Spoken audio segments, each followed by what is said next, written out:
शिवपुर नाम के गांव में दो दोस्त रहते थे, पवन और ऋषभ। दोनों में ऐसी घनिष्ठ मित्रता थी कि देखने वालों को यकीन नहीं होता था। वो ऐसे थे कि एक दूसरे के लिए जान भी दे सकते थे। हाँ भाई, कहाँ घूम रहे हो तुम दोनों? आपको क्यों जलन हो रही है मुखिया जी? अरे मुझे क्यों जलन होगी भला? जलन तो होगी, आपका ऐसा कोई दोस्त जो नहीं है। बड़ा घमंड है ना तुम दोनों को अपनी दोस्ती का। कहीं ऐसा ना हो ये दोस्ती टूट जाए। ए मुखिया, हद में रहकर बात कर, समझा? फालतू में हमारी दोस्ती को नजर मत लगा। लेकिन नजर तो लग चुकी थी।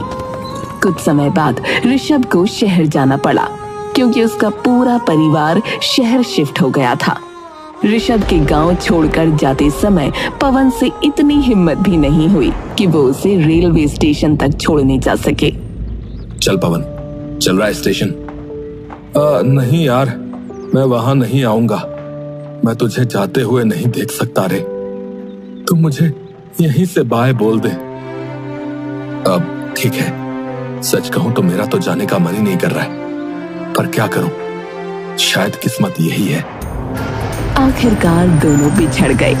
ऋषभ चला गया और पवन गांव में अकेला रह गया। समय गुजरा और पवन की भी शादी हो गई। उसने मीरा नाम की लड़की से शादी की, जिससे उसे यश नाम का एक बेटा हुआ। अब पवन मजदूरी करके अपना घर चलाता था। वो एक छोटे से कच्चे घर में रहता था। माँ, आज खाने में क्या बना रही हो? आज तो तेरे लिए खास चीज बनी है, आलू की सूखी सब्जी और रोटी। अरे वाह, भोला भंडारी की कृपा से आज तो खूब दावत होगी। हर हर महादेव। अरे भोले के भक्त, अब तक तो तुम्हारी दावत दूध रोटी से ही होती थी रे। और नहीं तो क्या, जब देखो सिर्फ हर हर महादेव। अरे महादेव ने खुद मेहनत का संदेश दिया है, लेकिन कुछ लोग तो बस नारे लगाना जानते हैं, कमाना नहीं। अरे भाग्यवान, तुम ही तो मेरी अर्धांगिनी हो। तो मैं मेहनत ना करूंगा तो कौन करेगा? देखो, आज दिन भर मजदूरी करके थोड़ा ज्यादा कमाऊंगा, फिर शिवरात्रि पर बढ़िया सा प्रसाद चढ़ाएंगे। सच पापा, इस बार तो भोलेनाथ को खूब सारा गुड़ और भांग का प्रसाद चढ़ाएंगे। अरे भोलेनाथ के भगत, इस बार तो पूरे गांव को देखकर जलन हो जाएगी कि गरीब का बेटा भी शिव भक्त है। हाँ। पवन ने जल्दी जल्दी रोटी खत्म की, फिर अपने पुराने गमछे से हाथ पोंछे और मीरा से विदा लेकर घर से निकल पड़ा। रास्ते में धूल भरी पगडंडी पर चलते हुए वो सोच रहा था कि कैसे इस बार शिवरात्रि पर कुछ अच्छा कर सके। तभी सामने से मुखिया जी आते दिखे, जो हमेशा उसे नीचा दिखाने का कोई न कोई बहाना ढूंढते रहते थे।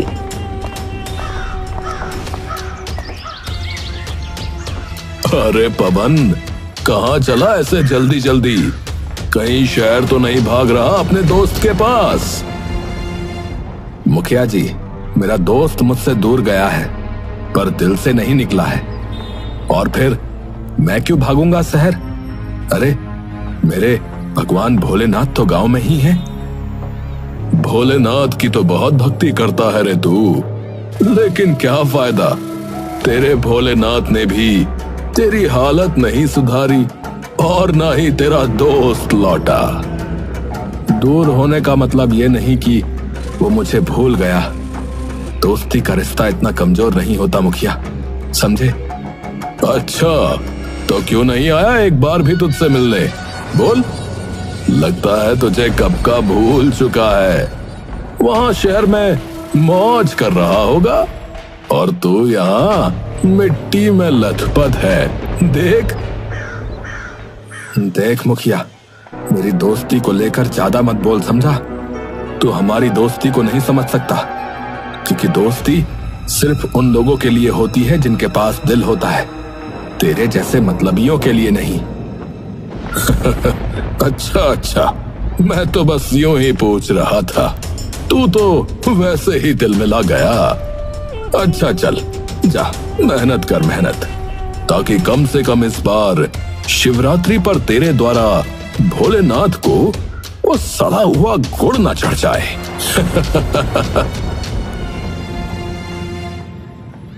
मुखिया की बातें सुनकर पवन का खून खौल उठा, लेकिन उसने खुद को संभाला और बिना जवाब दिए आगे बढ़ गया।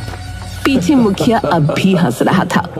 पवन का जीवन वैसे ही कट रहा था। शिवपुर गांव में शिवरात्रि की तैयारियां जोरों पर थी। पवन भी हर साल की तरह इस बार भी शिवरात्रि पर विशेष पूजा करने के लिए मन ही मन तैयारी कर रहा था। इसी बीच एक सुबह उसके दरवाजे पर अचानक दस्तक हुई। इस वक्त कौन आ गया?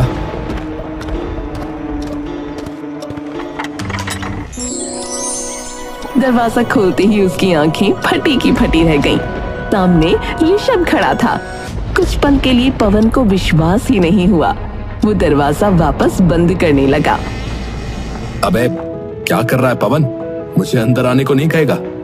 पवन जैसे किसी सपने से जागा और ऋषभ को गले से लगा लिया। उसकी आंखें खुशी से छलछला उठी। अरे तू सचमुच आ गया? अरे मुझे लगा मैं सपना देख रहा हूँ। सपना नहीं, हकीकत है भाई। बहुत दिन हो गए थे तुझसे मिले हुए। पवन ने उसे अंदर बुलाया और चारपाई पर बैठाया। फिर अपनी पत्नी मीरा और बेटे यश से उसका परिचय करवाया। बहुत सुना है आपके बारे में, आज देख भी लिया। पवन तो दिन रात आपकी बातें करते हैं। हाँ चाचू, पापा कहते हैं कि आप उनके सबसे अच्छे दोस्त हैं। और मैं भी कहता हूँ कि पवन मेरा सबसे अच्छा दोस्त है। परिवार से मिलकर ऋषभ बहुत खुश हुआ, लेकिन पवन के घर की हालत देखकर उसके दिल को गहरा धक्का लगा। अच्छा ये बता, तू क्या कर रहा है आजकल? अरे यार, मैं एक बड़ी कंपनी में ना काम करता हूँ। अच्छी खासी सैलरी है, सब बढ़िया चल रहा है। जय हो भोलेनाथ, मेरा दोस्त तो बड़ा आदमी बन गया। मुझे तुझ पर गर्व है भाई। पवन तो दोस्त की तरक्की की बात सुनकर खुश था, लेकिन ऋषभ का मन भारी हो गया। वो सोचने लगा कि उसका दोस्त इतनी गरीबी में जी रहा है और उसने खुद इतनी ऊंचाइयां छू ली हैं। वो पवन की मदद करना चाहता था, इसलिए उसने अपनी जेब से कुछ पैसे निकाले और पवन की ओर बढ़ाए। देख पवन, दोस्ती में कोई छोटा बड़ा नहीं होता। अब ये पैसे रख ले दे, तेरे काम आएंगे यार। अरे क्या कर रहा है तू? है? मैं कोई भीख नहीं मांग रहा। अरे भाई, ये भीख नहीं है, दोस्त की तरफ से एक मदद है यार। सुन ऋषभ, मैं गरीब जरूर हूँ, लेकिन खुददार भी हूँ। हाँ, मैं अपनी मेहनत से घर चला सकता हूँ, चाहे जितनी मुश्किलें आए। दोस्ती का मतलब पैसे लेना देना नहीं होता, समझा? ऋषभ ने हार मान ली। उसने बताया कि वो सिर्फ एक दिन के लिए आया था और अगली सुबह उसे वापस जाना था। ये सुनकर पवन फिर से भावुक हो गया और उसे गले से लगा लिया। दोनों ने पुरानी यादें ताजा की और फिर सुबह होते ही पवन ने ऋषभ को विदाई दी। वो उदास बैठा था, तभी यश दौड़ता हुआ उसके पास आया। पापा, कल शिवरात्रि है। आपने तो कहा था कि मैं इस बार शिव बारात में छोटा महादेव बनूंगा। अरे भोले के भक्त, तुझे तो सबसे शानदार महादेव बनना है। तो अब से तेरा अभ्यास शुरू। आ, तुझे महादेव की तरह बैठना और उनका आशीर्वाद देने का सही तरीका सिखाऊं। मीरा उसे शिवजी के रूप में बैठने और त्रिशूल पकड़ने की मुद्रा सिखाने लगी। पवन भी इस खुशी में शामिल हो गया। अगले दिन पूरा गांव शिवरात्रि की पूजा में मग्न था। पवन, मीरा और यश ने भी मंदिर जाकर जलाभिषेक किया। फिर शिव बारात निकलने का समय आ गया। यश महादेव के रूप में सजा धजा तैयार था और गांव के लोग उसे देखकर खुश हो रहे थे। वो नंदी पर सवार होकर बारात में शामिल हुआ। सड़कों पर ढोल नगाड़े बज रहे थे। चारों ओर हर हर महादेव के जयकारे गूंज रहे थे।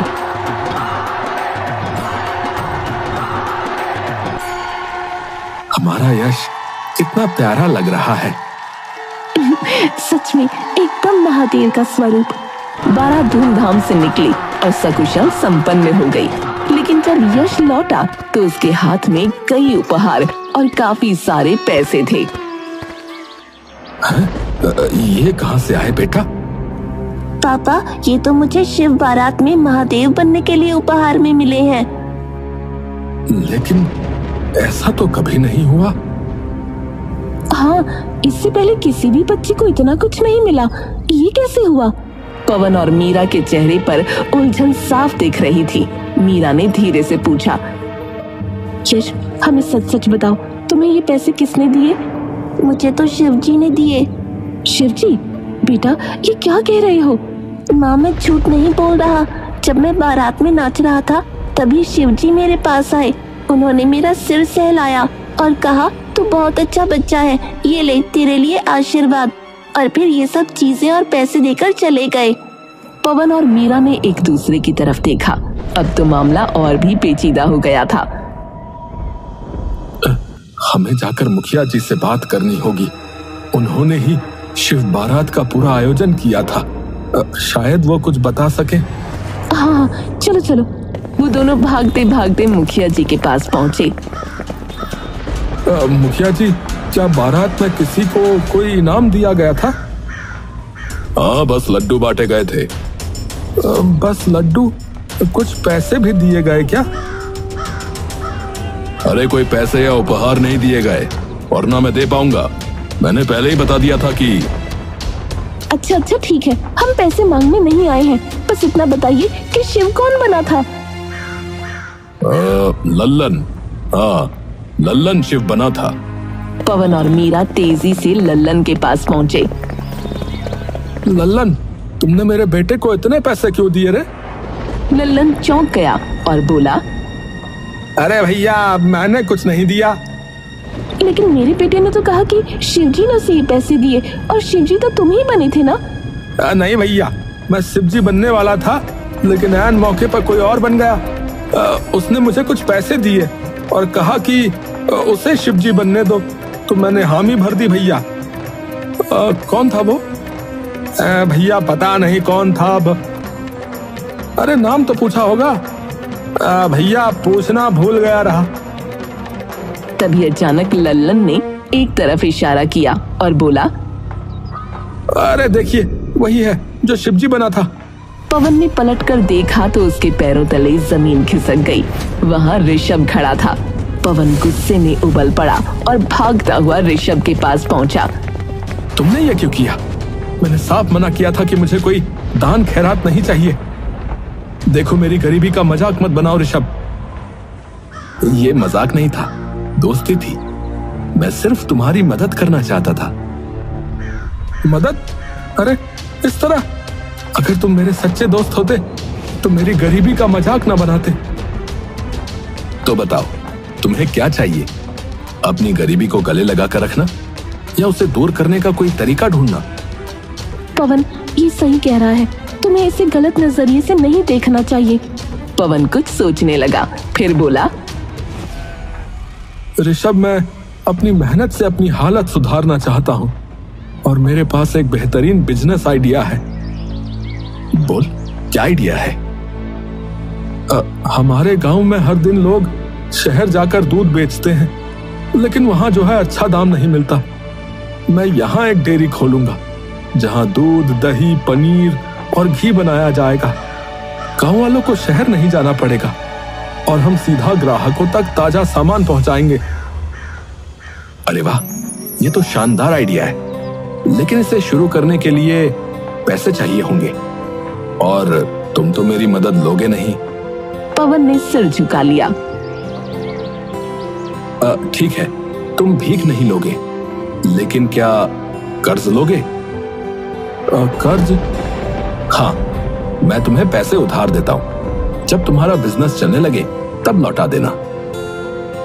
ठीक है, मैं कर्ज लूंगा, लेकिन सिर्फ इसी शर्त पर कि मैं इसे पूरा चुकाऊंगा। हाँ, मैं पूरा लेकर रहूंगा मेरे दोस्त। पवन ने ऋषभ से पैसे लिए और डेयरी खोलने की तैयारियों में जुट गया। गांव के कई लोग उसके साथ आ गए। देखते ही देखते उसकी डेयरी मशहूर हो गई। कुछ महीनों बाद पवन ने ऋषभ को पैसे वापस करने के लिए फोन लगाया। तुम्हारी वजह से मेरा काम बहुत चल गया यार, बहुत बहुत धन्यवाद। अब जो है अपने पैसे वापस ले लो यार। मेरे पैसे? पर तुमने पैसे लिए ही कहां थे? उसके बाद मैं तो चला गया था। अरे तुम भूल गए क्या? तुम शिवजी बने थे यार, और तुमने मेरे बेटे को पैसे दिए थे। और फिर अरे यार तुम्हें कोई गलतफहमी हुई है, मैं उसी दिन लौट गया था। अच्छा मैं बाद में बात करता हूँ, अभी बिजी हूँ।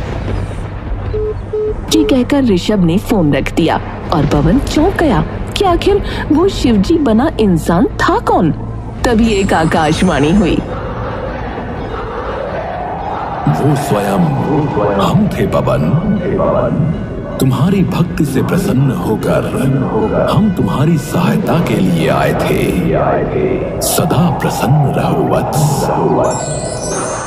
ये सुनकर पवन जमीन पर गिर पड़ा और रोने लगा। तभी उसकी पत्नी मीरा वहां भागती हुई आई और पूछने लगी कि क्या हुआ। पवन बस रोते रोते एक ही बात बोल रहा था।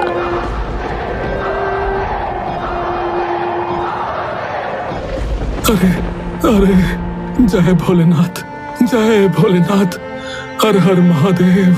स्वयं भोलेनाथ ने मेरी सहायता की है। अरे अरे स्वयं भोलेनाथ ने मेरी सहायता की है। स्वयं भोलेनाथ ने मेरी सहायता की है।